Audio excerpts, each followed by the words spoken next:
إما أن العبد يصدق مع الله ويعلم أنه يعامل ملك الملوك وأنه يعامل من يسمع ويراه فيري الله من نفسه الصدق. La louange appartient à notre Seigneur, Allah, le Seigneur des mondes. Celui qui s'est prescrit à lui-même la miséricorde. Celui dont la miséricorde devance la colère. Celui dont la miséricorde enveloppe toute chose. Celui dont l'amour pour nous n'a pas de limite. Celui dont l'acceptation du repentir des adorateurs qui ne cessent d'œuvrer dans le mal, mais néanmoins reviennent vers lui, celui qui ne cesse d'accepter leur retour. Alhamdulillahi Rabbil Alamin. Rahmatullah fi kulli shay wa fi kulli makan. La miséricorde d'Allah Azza wa Jal est en toute chose et en tout endroit. Rahmatuhu fi khalqina. Sa miséricorde dans notre création. Rahmatuhu fi ikhrajina al-muwaqqat min al-jannah. La lil abad faqat liyabluwakum ayyukum ahsanu amala. Sa miséricorde dans le fait de n'avoir sorti les fils d'Adam du paradis que pour une période définie et non pour l'éternité, walhamdulillah, à partir du moment où on est musulman. Mais simplement, comme il le dit lui-même, dans le sens du verset, afin de vous éprouver et faire ressortir de vous les meilleures des actions. Alhamdulillah, alladhi arsala al-mursalin wan-nabiyyin. La louange appartient à Allah qui nous a envoyé les prophètes et les envoyés, alors qu'Allah Azza wa Jal ne nous doit rien. Tout ceci n'est que l'expression de sa miséricorde. Alhamdulillah, alladhi anzala al-Qur'an wa shari'atah. La louange appartient à celui qui a révélé le Coran el-Karim, sa parole, alors qu'il n'a pas besoin de nous, ainsi que toutes les lois qui nous permettent d'obtenir la satisfaction d'Allah. Alhamdulillahi Rabbil Alamin. Alhamdulillahi fil Islam. Alhamdulillahi fil Hiwar. Alladhi ja'alahu Allah subhanahu wa ta'ala bayna al-'abdi wa rabbihi. Wa hadha al-hiwar huwa ad-du'a. On rend louange à Allah Azza wa Jal, celui qui nous a descendu la possibilité d'avoir un dialogue avec Allah.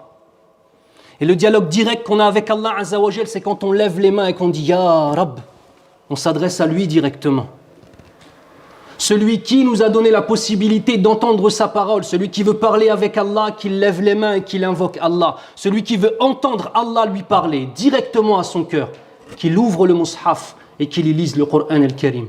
Alhamdulillah. Alhamdulillahi fil ibadat. Walhamdulillahi fi qabulihi lit-tawba wa fi tawfiqihi lit-ta'ibin. Et la louange à Allah Azza wa Jal, vous savez, je pourrais continuer comme ça pendant toute la khutbah, simplement en faisant la liste des choses. Et même une khutbah d'une demi-heure ne suffirait pas pour faire une liste exhaustive. Mais la louange appartient à celui qui inspire le repentir. Inspire le repentir. Le repentir ne vient pas de toi, mais de ton Seigneur. Accomplis le repentir par sa réussite. Accepte le repentir au jour du jugement. Puis récompense pour ce repentir au jour du jugement. Ma a'zama rahmatallah subhanahu wa ta'ala. Regardez la miséricorde d'Allah Azza wa Jal. Il est avant, il est pendant, il est après. Inna Allah Azza wa Jal kataba ala nafsihi ar-rahma wa awjabaha ala nafsihi al-'ulya. Notre Seigneur, par sa miséricorde, alors qu'il ne nous doit rien, s'est prescrit à lui-même la miséricorde. Une miséricorde parfaite qui englobe toutes choses. يقول الله تعالى بسم الله الرحمن الرحيم قل لمن ما في السماوات والأرض قل الله كتب على نفسه الرحمة. Allah Azza wa Jal nous dit dans le sens du verset, dit à qui appartient tout ce qu'il y a dans les cieux et sur la terre, mais aussi les cieux et la terre lui appartiennent, subhanahu wa ta'ala. Dit ceci appartient exclusivement à Allah Azza wa Jal. Puis ensuite, kataba ala nafsihi ar-rahma. Il s'est prescrit à lui-même la miséricorde. Ici, Allah Azza wa Jal nous montre au début sa toute-puissance. Et quand tu comprends la toute-puissance d'Allah Azza wa Jal, tu comprends qu'il ne te doit rien. Et que donc le simple fait de nous faire rentrer au paradis ou de nous pardonner n'émane que de sa miséricorde. Quand le fort te pardonne, ce n'est pas la même chose que lorsque le faible te pardonne. Lorsque le fort te pardonne, tu te sens petit. Tu as le sentiment et tu ressens que tu ne pouvais rien faire. Mais lui, par sa décision, nous pardonne. Allahumma ghfir lana dhunubana ya rabbal alamin. وكذلك يقول الله عز وجل كتب ربكم على نفسه الرحمة أنه من عمل منكم سوءا بجهالة ثم تاب من بعده وأصلح أنه غفور رحيم. Ce qui signifie, il s'est prescrit, votre Seigneur s'est prescrit à lui-même la miséricorde. Et certes, celui qui fera du mal, une mauvaise action, des mauvaises actions, on se fait du mal à nous-mêmes en premier lieu quand on désobéit à Allah Azza wa Jal. Et il y a la possibilité d'avoir la deuxième dimension, qui est le fait de faire du mal aux gens. Si tu ne te lèves pas pour la prière ou si tu délaisses tes prières, tu ne fais du mal qu'à toi. Mais si tu voles, tu mens, ou tu parles sur quelqu'un, ou tu fais des mauvaises choses, tu as fait du mal à toi et à la créature. Donc il y a un double pardon à obtenir. D'une part le pardon d'Allah et d'autre part le pardon de la créature. Et si la créature ne te pardonne pas, tu rencontreras ça au jour du jugement, quoi qu'il arrive. Donc Allah Azza wa Jal nous dit, il s'est prescrit à lui-même, dans le sens, il s'est prescrit, votre Seigneur, à lui-même la miséricorde. Et certes, celui qui a fait une mauvaise action par son ignorance. Car toute personne qui pêche est une personne qui est dans une ignorance. Une ignorance qui est aggravée, une ignorance passagère, une ignorance qui devient la base de sa vie peut-être, ou une ignorance qui est comme des ténèbres à travers un parcours de lumière, mais certes une ignorance. ثم تاب من بعده وأصلح. Puis après cela, il s'est repenti sincèrement. Juste ça? Non, wa aslaha. Ça veut dire quoi, aslaha? Cela signifie qu'il a changé ses actions, il a changé le mode de vie, il a changé sa façon d'être, ou elle a changé sa façon d'être. Eh bien, Allah Azza wa Jal finit le verset en nous disant Innahu ghafurur rahim. Il est certes celui qui pardonne sans cesse, et celui dont la miséricorde ne cesse de se renouveler. Allah subhanahu wa ta'ala détient une miséricorde qui englobe toutes choses. Sa miséricorde est bien plus grande que notre capacité à désobéir. La seule chose qui nous interdit l'accès à la miséricorde d'Allah Azza wa Jal, c'est le polythéisme. Donnez de l'eau au Hajj qui tousse depuis tout à l'heure. Là. Trouvez de l'eau, donnez-lui. Il y a quelqu'un qui fait que de tousser. Là. Donnez-lui de l'eau. Qu'il aille se mettre un peu d'eau sur le visage. Là. Allah subhanahu wa ta'ala a une miséricorde qui englobe toutes choses, comme je vous le disais. Cette miséricorde n'a strictement aucune limite. Une miséricorde qui englobe tout et qui est bien plus grande que notre capacité à lui désobéir. Et une seule chose nous sort de la possibilité d'obtenir sa miséricorde, le polythéisme. Vous savez c'est quoi le polythéisme? Adorer un autre qu'Allah.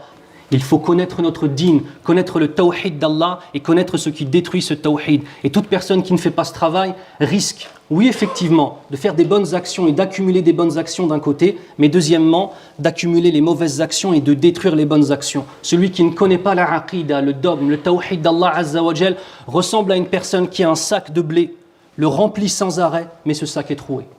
Que restera-t-il à la fin? Pas grand-chose, qu'Allah nous préserve, ya Rabbal Alamin. Et par sa miséricorde, Allah Azza wa Jal change les sayyi'at en hasanat. Et là, on va mentionner un verset où, subhanallah, je ne sais pas pourquoi, ce verset est très souvent mentionné. Et l'interprétation qui est donnée de ce verset est une interprétation, écoutez bien, ultra minoritaire et qui est en opposition avec la plupart des règles de notre dîn. Subhanallah. يقول الله عز وجل إلا من تاب وآمن وعمل عملا صالحا فأولئك يبدل الله سيئاتهم حسنات وكان الله غفورا رحيما. Ce qui signifie, sauf ceux qui se sont repentis, ont eu une foi correcte, la connaissance du tawhid d'Allah Azza wa Jal, وعمل عملا صالحا, et qui ont fait des actions qui sont à la fois sincères et en concordance avec la sunna du prophète sallallahu alayhi wa sallam. Vous avez vu les conditions? Il y a plein de conditions. La plupart des gens pensent que non, j'ai une bonne niya, j'ai une bonne intention, ça suffit. Non, non, non. Se repentir sincèrement en connaissant Allah Azza wa Jal. Avoir une aqida, un dogme en Allah qui est celui qu'Allah Azza wa Jal a enseigné à son prophète, a révélé à son prophète et que le prophète sallallahu alayhi wa sallam a enseigné aux sahaba radiyallahu anhum. Puis ensuite avoir des actions qui sont premièrement sincères et deuxièmement en accord avec la sunna du prophète sallallahu alayhi wa sallam. Ceux qui se sont repentis, puis ont fait tout cela, yubaddilullahu sayyi'atihim hasanat. Dans la traduction littérale, ils changent leurs mauvaises actions en bonnes actions. Et il y a, comme je vous dis, un tafsir, une explication très minoritaire qui dit que celui qui avait fait des millions, des milliards de mauvaises actions, le jour où il se repent, toutes ces mauvaises actions se transforment en hasanat. Cela signifierait qu'un vendeur de drogue, akramakumullah, proxénète, qui frappait sa mère, qui a violé des femmes et qui a tué des gens, le jour où il se repent, il aura plus de hasanat qu'un enfant qui est né, qui a grandi dans les mosquées, qui a toujours été dans la droiture, qui a toujours été dans Bir al-Walidayn. Ça va à l'encontre de toutes les règles. Et les ulama, les grands ulama du tafsir. فقال مجاهد والضحاك والحسن les أئمة, les grands imams إنما التبديل في الدنيا يبدلهم الله إيمانا من الشرك وإخلاصا من الشك وإحصانا من الفجور ها هو ذا.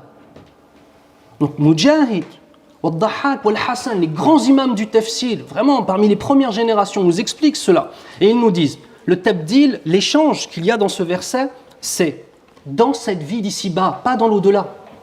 Allah Azza wa Jal yubaddilullahu a'mal as-sayyi'at bi a'mal al-hasanat. Il va, comme ils le disent, il va les sortir du polythéisme pour les amener vers la foi. La personne s'est repentie, elle faisait des sayyi'at, elle faisait des mauvaises actions dans le polythéisme. Allah va changer sa situation de polythéiste vers sa situation de mukhlis, d'adorateur de Allah Azza wa Jal l'unique, bien évidemment. Wa ikhlasan min ash-shak. Et alors que cet homme-là, peut-être dans sa désobéissance, il était dans un doute au sujet de son Seigneur, de la réalité, de l'omnipotence, de l'omniscience d'Allah, du paradis, de l'enfer et de tout ce qui va avec, et de l'authenticité de la sunna, peut-être qu'Allah nous préserve, eh bien cette personne-là, Allah Azza wa Jal va le sortir du doute pour l'amener vers la sincérité et vers la certitude. Mais vous vous rendez compte la catastrophe de dire aux gens que ça signifierait que, en fait, il faut faire un maximum de sayyi'at, un maximum de péchés, et sur la fin de ta vie, tu arrives vers les 70 ans, tu vas au hajj, tu te repens, et tes milliards de sayyi'at deviennent des hasanat. وَلَيْسَ بِجَعْلِ مَكَانِ السَّيِّئَاتِ الْحَسَنَةِ وَلَكِنْ بِجَعْلِ مَكَانِ السَّيِّئَاتِ التَّوْبَةِ وَالْحَسَنَةُ مَعَ التَّوْبَةِ. Tout simplement. Et quand on parle, donc ensuite c'est Az-Zajjaj qui nous dit, et le fait de, comment dirais-je, de changer les mauvaises actions en bonnes actions, c'est pas le sens de transformer la mauvaise action en bonne action, mais c'est le fait que par la tauba, le repentir qu'on a mentionné, et la sincérité, et les actions qui sont en accord, bien évidemment, eh bien on va obtenir par cela le repentir, et le repentir est source, et on va obtenir le repentir et la piété, et tout ceci est source de hasanat, de bonnes actions, bien évidemment. Et la miséricorde d'Allah Azza wa Jal est encore plus intense que la miséricorde que la femme ressent pour son enfant et pour son nouveau-né. Omar ibn Khattab radiyallahu anhu rapporte qu'il était avec le prophète sallallahu alayhi wa sallam ainsi que d'autres sahaba radiyallahu anhum wa ardahum jami'an, et ils virent une femme qui pensait avoir perdu son enfant. Elle le cherche partout, désespérée, en train de pleurer. Elle le retrouve. Elle le serre dans ses bras et elle commence à l'allaiter parce qu'il était affamé.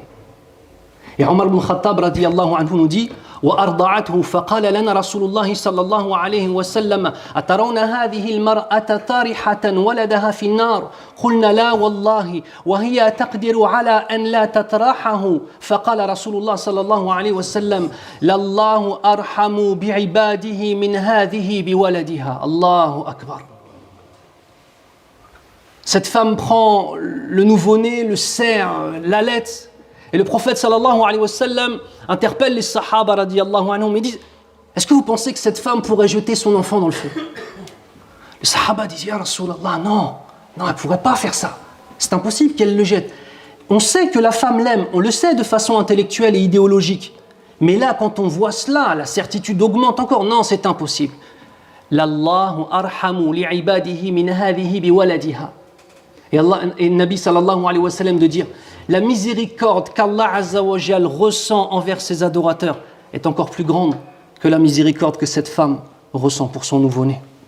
D'après Anas ibn Malik, radiyallahu anhu, le prophète sallallahu alayhi wa sallam nous a dit dans le sens: quelqu'un qui aura joui de la meilleure vie ici-bas sera amené au jour de la résurrection et plongé une seule fois en enfer.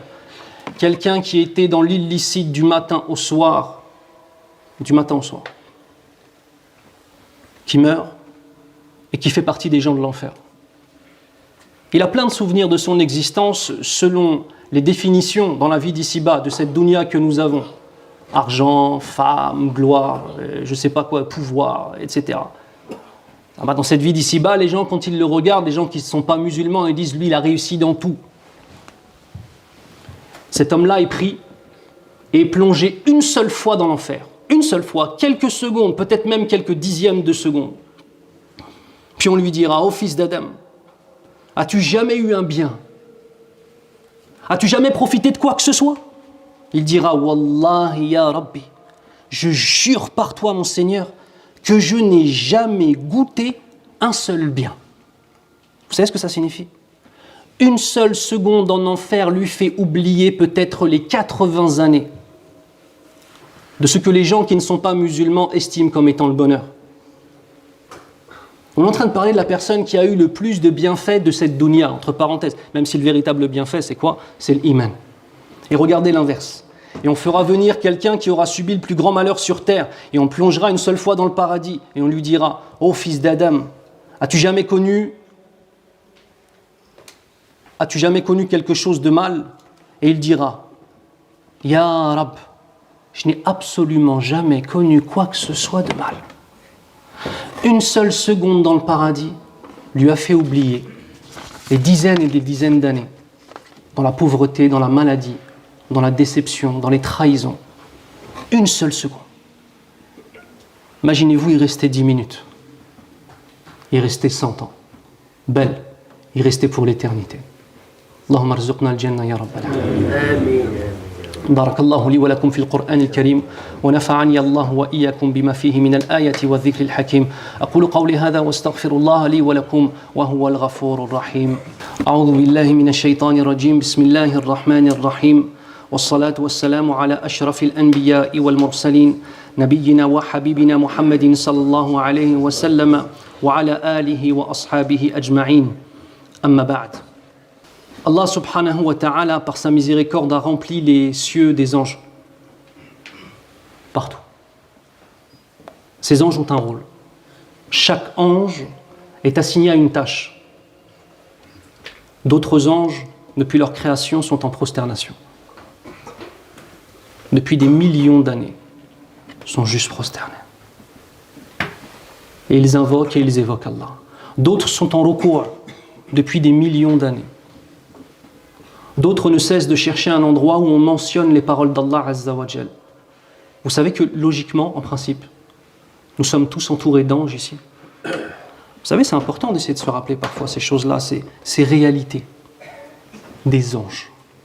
Si je te disais que dans cette pièce, il y a Ibrahim alayhi salam, si je te disais que dans cette pièce, il y a Omar ibn Khattab, radiyallahu anhu, qu'est-ce que tu ferais? Qu'est-ce que tu ressentirais? Quelle serait ton attitude?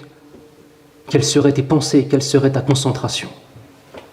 Nous avons autour de nous des milliers, et dans certains hadiths, des dizaines de milliers d'anges autour de nous, qui ne cessent d'invoquer Allah Azza wa Jal. Et les anges, parmi les anges les plus nobles, c'est ceux qui portent le trône d'Allah subhanahu wa ta'ala. Et Allah Azza wa Jal, dans Surat Ghafir, nous rapporte l'invocation, la dua qu'ils disent. Et cette invocation est الذين يحملون العرش ومن حوله يسبحون بحمد ربهم ويؤمنون به. C'est-à-dire ceux qui portent l'arche, le trône d'Allah Azza wa Jal, ainsi que tous ceux qui sont autour de ce trône.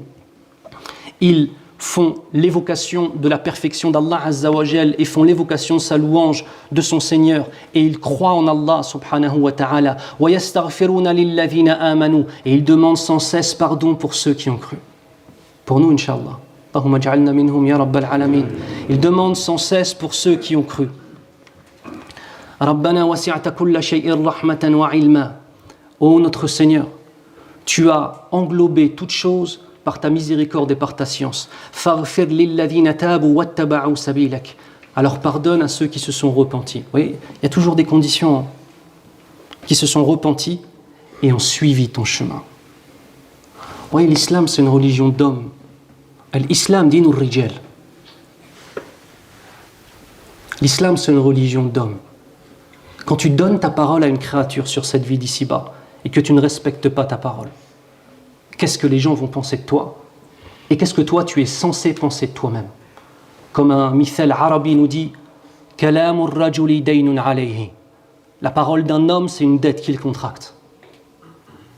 On peut rencontrer parfois des gens, subhanallah, qui sont attachés au fait de respecter leur parole.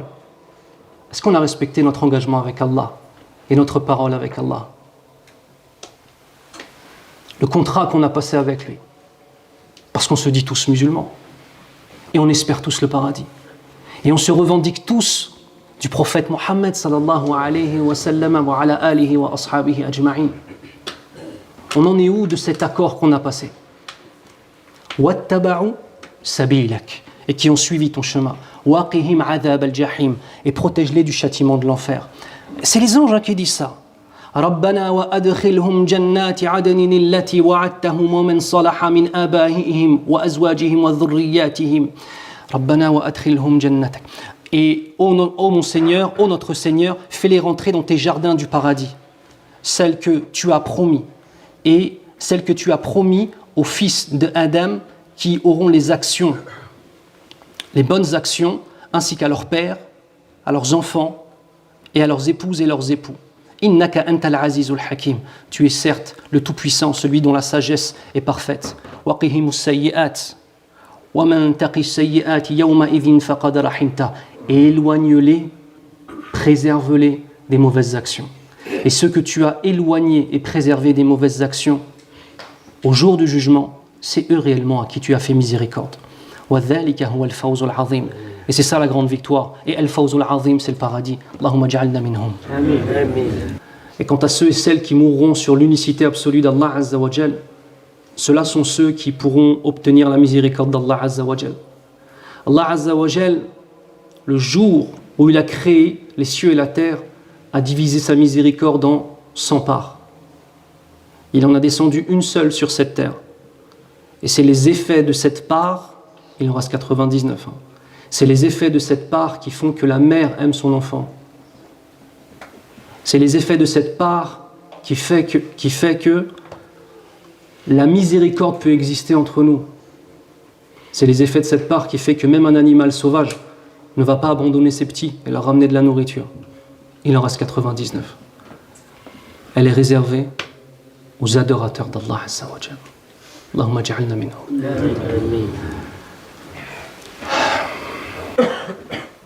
Le hadith, il est très long, je vais vous le dire directement en français parce que le hadith est très long. Allah Azza wa Jal, puissant et majestueux, dira dans un long hadith, un hadith qui est très long, j'ai pris simplement une partie. Les anges ont intercédé au jour du jugement. Les anges ont intercédé. Les prophètes ont intercédé. Et les croyants ont intercédé. Ceux qui sont morts pour Allah subhanahu wa ta'ala ont intercédé. Ceux qui avaient mémorisé tout le Coran et le Karim ont intercédé. Ceux qui ont eu cette possibilité de ce qu'on appelle shafa'a, intercéder auprès d'Allah Azza wa Jal pour d'autres créatures qu'on aime, ton père, ta mère, ton frère, ta sœur. Est-ce que tu te rends compte qu'il y a certains degrés de la foi qui font qu'Allah nous préserve? Imaginons que ton père doive rentrer en enfer. Il n'avait pas assez de bonnes actions. C'est un musulman, un croyant, mais il n'a pas assez de bonnes actions pour rentrer directement au paradis. Il va devoir aller en enfer. Ou ta maman, qu'Allah nous préserve. Et toi, tu es tellement pieux, et tu as fait tellement d'actions qu'Allah Azza wa Jal aime, qu'il te donne une possibilité spécifique au jour du jugement, d'intercéder. Tu lèves les mains, tu dis « Ya Rab, j'ai mémorisé le Coran. Ya Rab, ton père et ta mère peuvent rentrer au paradis, Inch'Allah. » On parle souvent de Bir al-Walidayn, on parle souvent de la piété filiale. Allah, ya akhi, la maison que tu vas leur acheter, même si demain tu deviens millionnaire, ne vaudra pas un milliardième de cette possibilité d'intercéder pour eux au jour du jugement. Tu vois, la foi, ce n'est pas une question simplement de ton âme, c'est aussi une question de l'âme des gens que tu aimes, de tes parents, de tes enfants, de ton épouse, de tes sœurs pour leur mari, de tes amis sincères, tes frères et sœurs. Et il nous dit, il ne reste que le plus clément des cléments, Arhamur Rahimin. Puis il puisera une poignée des occupants de l'enfer d'une façon qui sied à sa perfection et en fera sortir les gens qui n'avaient rien fait de bon. Ici, juste très important, en arabe, c'est فَيَخْرُجُ مِنْهَا قَوْمًا لَمْ يَعْمَلُوا خَيْرًا قَطْ. Ils n'ont fait aucun bien, aucune action. Pourtant, tarku jinsil a'mal, le fait de délaisser toutes les actions de l'islam, une personne qui délaisse tous les piliers de l'islam, tous, cette personne-là n'est plus musulmane, même s'il se revendique ou elle se revendique musulmane, même si dans certaines écoles, une école contredit cette parole-là. Et on a, pour l'explication de cette parole-là, Ibn Khuzayma qui nous dit يَعْمَلُ خَيْرًا عَلَى تَمَامِ وَالْكَمَالِ وَلَا عَلَى مَا أَوْجَبَ عَلَيْهِ وَأُمِرَ بِهِ. C'est-à-dire, ils n'ont pas fait de bien ala wajh al-kamal, c'est-à-dire ils n'ont pas fait de bien complet.